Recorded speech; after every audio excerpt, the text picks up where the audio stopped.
Indirect collisions, type 4, prove some sort of a statement. Okay, so in 2002, we have two spheres colliding, and we're told that they are identical, and their line of centers makes an impact where the angle of the velocity of p before impact makes an angle of alpha with the line of centers at impact. And we're told that the velocity of p is deflected through an angle theta by the collision, such that the velocity after impact makes an angle of theta plus alpha with the lines of center at impact. We're given the coefficient of restitution, so we know what E is, and we want to show this statement is true. So whenever we're given questions where you have to show something is true, students sometimes get caught up in the fact of what it is they're trying to show rather than just following the path that we normally would take. So to get tan, we know we're going to have to get slopes. And to get slopes, we need our j vector over our I vector. In other words, we're looking for our speeds after the impact. So we start the same. We're going to draw our diagram. We're going to make out our table. And then, of course, we're going to do our two laws, our principle of conservation of momentum and our Newton's experimental law of restitution in order to solve our simultaneous equations to work out these velocities after impact. So let's start with our diagram. So we have spheres P and Q, and they are colliding. We're told that the velocity of P before impact makes an angle of alpha with the lines of center. So therefore that angle there is alpha. We're told the second one, Q, is at rest. Now when it's at rest, that means that on impact what will happen is that because the lines of center are through I, then we know that J must be conserved. And therefore, if J is conserved and Q is at rest, that means it's not going to have any velocity in the J direction afterwards because it'll still have to be J. And therefore, it's only going to have velocity in the I direction after impact. So this is after impact. So this is our U. This will be our V2. Now, our velocity after impact for P, we're told, makes an angle of theta plus alpha. So of course, if I look at U beforehand, there's its original path if it didn't meet the second sphere, okay, which means then that we have our vertically opposite angles. So in other words, that angle there is alpha because they are vertically opposite. And therefore the angle of deflection means that the angle between its original path direction and its new path direction is theta. So this is why it's saying that after impact it makes an angle of theta plus alpha with the lines of center.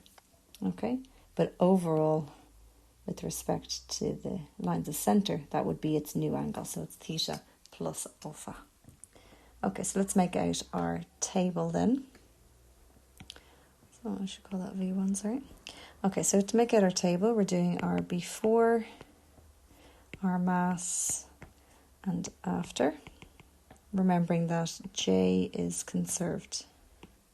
So because we're not given any values here about our velocity or our angles, well, it's going to be U cos alpha in the I direction plus U sine alpha in the J direction, because if I resolve that vector there, you can see that we're going up in the J direction, across in the I direction. So we have opposite and adjacent. So the opposite is our sine in the J direction. So we'd have U sine alpha in the J, and we have U cos alpha in the I.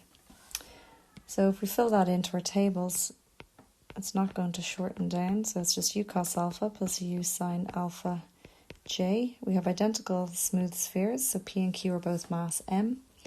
Our J is conserved, so our new velocity will be in the I direction, so we're going to call that P.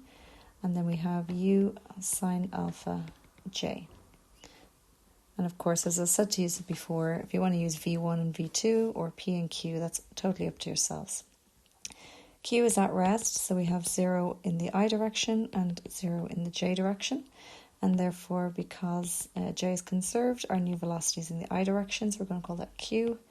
And then we have no velocity in the J direction, so it's only going off to the right there. Okay, so starting off then with our principle of conservation of momentum, we have m1u1 plus m2u2 is equal to m1v1 plus m2v2. So subbing in our values there, we have m times u cos alpha plus m times 0 is equal to m times p plus m times q. And m cancels all the way across, leaving us with p plus q is equal to u cos alpha. Doing our Newton's experimental law of restitution, remembering that all our equations are on page 51 in our maths tables. Then we have v1 minus v2 equals minus e times u1 minus u2. And if I sub in, I end up with p minus q is equal to, and we know e we said was a quarter, so that's minus 1/4 times u cos alpha minus 0. So if I multiply both sides across there by 4 to get rid of my fraction, I'm left with 4p minus 4q equals minus u cos alpha. So now we have our two equations, and I can see that I can get rid of my q's by multiplying the first equation by 4, and therefore that gives me 4p plus 4q equals 4u cos alpha.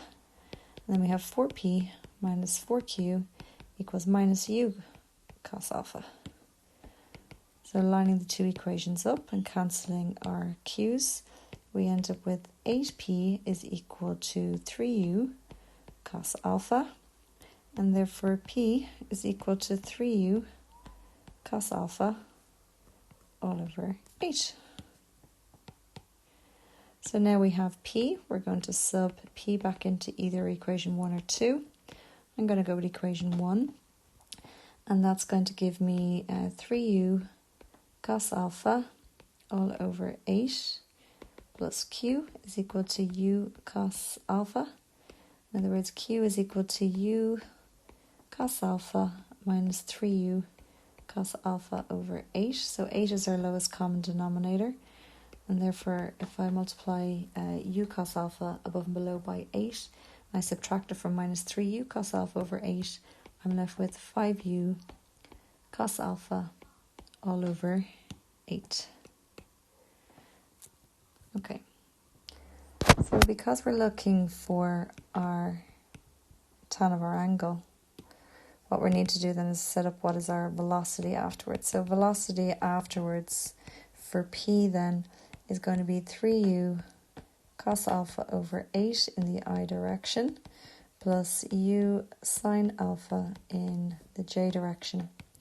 So to get our slope there, we're going to have m1 is equal to,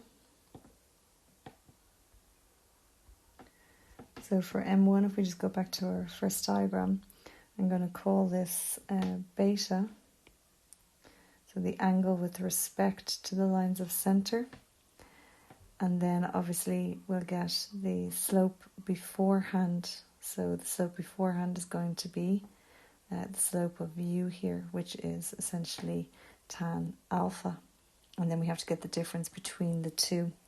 So I'll call that tan beta. So therefore m1 will be our j over our I. So u sine alpha over 3u cos alpha over 8. And if I turn that upside down and multiply, well, I end up with my u's cancelling, and I end up with 8 over 3. Sine alpha over cos alpha is tan alpha. Not to be confused by the alpha beta there, okay? So it's the angle with respect to the line of centre at the start. And then so this is after the collision, and then before the collision, what we had was the slope was going to be tan alpha. So it's opposite over adjacent there. So it's just going to be sine over cos, which is tan.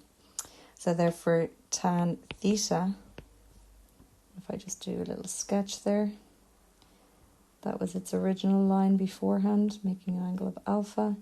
This is its new deflected path. And this was theta between the two, where this is beta, the angle of deflection. So theta is the angle between the two. So we can see that's going to be beta minus alpha. And of course, from compound angles, page 14 in our maths tables, we have tan A minus tan B is given by M1 minus M2 over 1 plus M1 M2, or we go to page 19 in our maths tables either for the angle between two lines in coordinate geometry of the line. And then if I sub in my values then for M1, well, M1 we've just shown is 8 over 3 tan alpha minus M2, which is just tan alpha, and that's over 1 plus 8 over 3 tan alpha times tan alpha. So if we simplify that, well, if I multiply the top and the bottom by 3, well, that gives me 8 tan alpha minus 3 tan alpha. And on the bottom, I end up with 3 plus 8 tan squared alpha. And of course, then that simplifies down to 5 tan alpha over 3 plus 8 tan squared alpha. And let's just double check. If we go back, that's exactly what we wanted to prove. Okay, so where were we getting our marks for in that question? Well, we were getting 5 marks for our first equation for our principle of conservation of momentum, 5 marks for Newton's experimental law of restitution. We were getting 5 marks for working out our velocity. And we were then getting 5 marks for proving our statement. So we had 5, 10, 15, 20. And 25, where am I missing? So 5, 5, 5, 5. So we had 5, 5, and 5 for our velocities, and 5. Oh yeah, sorry. So 5 for subbing into our equation there then. Okay, so it was a 25 mark question in total. Okay.